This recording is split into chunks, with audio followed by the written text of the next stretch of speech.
আমি খুব বেগে পড়ছি, আমার সাথে এরকম কেন করলো। সবুজবাগ থানায় হাজতি নারীর ছবি তুলে বাদীর মোবাইলে প্রেরণের অভিযোগ উঠেছে সবুজবাগ থানার পুলিশ সদস্যদের বিরুদ্ধে।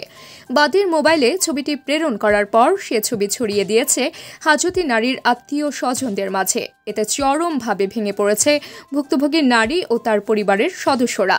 এ বিষয়ে মতিঝিল জোনের উপপুলিশ কমিশনার বরাবর অভিযোগ করেছে ভুক্তভোগী নারী। হঠাৎ করে বৃহস্পতিবার রাত 12টায় নিচে পুলিশ আসছে, 11:30টার দিকে পুলিশ আসছে। 10-12 জন নিচে, 7-8 জন আমার উপরে আসছে। আইসে আমার জামাই ছিল অ্যাডভোকেট, আমার মেয়ে ছিল, ভিতরে ঢুকছে। ঢুইকা আমার জামাইয়ের সঙ্গে কথা বলছে, বলার পর আমাকে ডাকছে, আপনি একটু বসেন। তো আমি বসলাম। কিছু না বলে কি আপনি চলেন আমাদের সঙ্গে। কেন? আপনার নামে এরকম মামলা হয়েছে।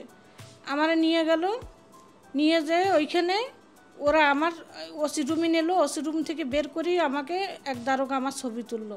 ছবি তুলে বাদীকে দিছে, কামরুজ্জামান ওর কাছে ছবি পাঠাইছে।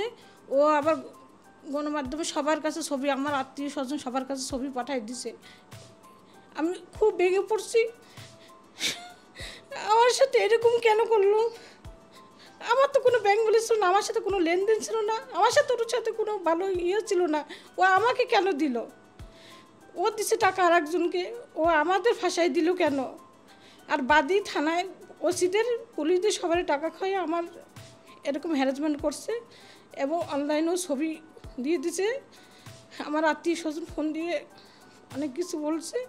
ও আমার মান সম্মান কেন এরকম নষ্ট করলো। আমি ওই শুক্রবার, বৃহস্পতিবার রাত 11টা ধরছে, আমি শুক্রবার 5টায় জামিন পেয়ে গেছি। এ বিষয়ে বক্তব্য জানতে সবুজবাগ থানার ভারপ্রাপ্ত কর্মকর্তা ইয়াসিন আলী সিসিটিভি ফুটেজ দেখে ব্যবস্থা নেওয়ার কথা জানান। যে এরকম একটা ছবি যে থানা হাজত, কিন্তু এটার কোনো থানা হাজত যে এরকম কোনো স্পষ্ট ক্লিয়ার না। থানা হাজত হ্যাঁ বা সিরিয়াল না, এটা বোঝা যায় তার পিছনে সাদা ব্যাকগ্রাউন্ড। তো এটা আমরা ওই যে খোঁজ খবর নিতেছি কে উঠাইছে, হ্যাঁ এটা নিয়ে আমরা ওই যে কাজ করতেছি। হ্যাঁ ওই সিসি ক্যামেরা আমরা দেখতেছি যে কে উঠাইছে ওই সময়। ভুক্তভোগীরা জানায় বাদী কামরুজ্জামান শত শত কোটি টাকার মালিক। আওয়ামী সরকারের একান্ত সহযোগী হিসেবে তার খ্যাতি রয়েছে। অবৈধ পথে তিনি নিজেও অর্জন করেছেন শত কোটি টাকা। আওয়ামী সরকারের সময় থেকেই পুলিশের সাথে রয়েছে কামরুজ্জামানের বিশেষ সখ্যতা। গোলাম রুহানি এসি ছিল মতিঝিল জোনের, ওনাকে দিয়া আমার ছেলেকে এবং আমার ওয়াইফকে উঠেই নিয়ে আসছে। আমি পালাই গেছি, ও গিয়া উঠে আনিয়া আমার ওয়াইফের কাছ থেকে কতগুলো চেক নিছে, আমার সিগনেচার করা চেক ছিল, ওই চেকগুলো নিছে এবং আমার ওয়াইফের কাছ থেকে কতগুলো স্টাম্প নিছে, নিয়ে আরও হুমকি দুমকি দিয়েছে।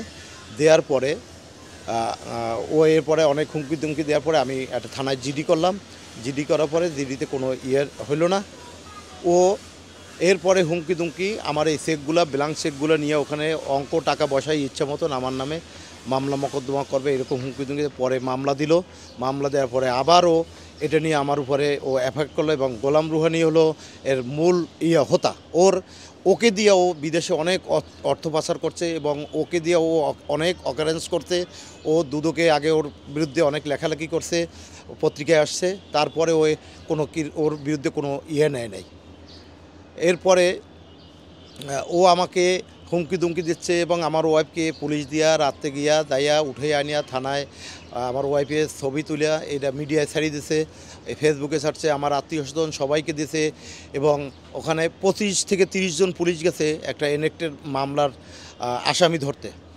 তারপরে ও আরও এখন হুমকি দুমকি দিয়ে বেড়াচ্ছে, আমাকে যেখানে পাবে সেখানে অপদস্থ করবে, হ্যারাসমেন্ট করবে।